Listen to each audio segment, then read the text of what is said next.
Venezia è tornato.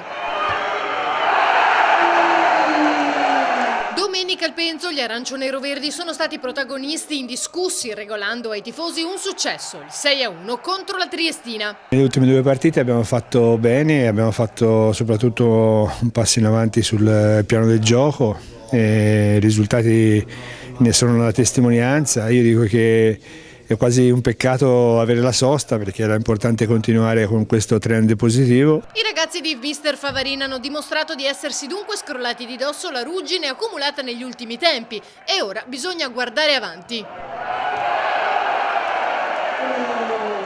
Dobbiamo continuare a lavorare con questa attenzione, con questa umiltà, perché noi abbiamo bisogno di arrivare in testa prima possibile e cercheremo di farlo appena cominciamo.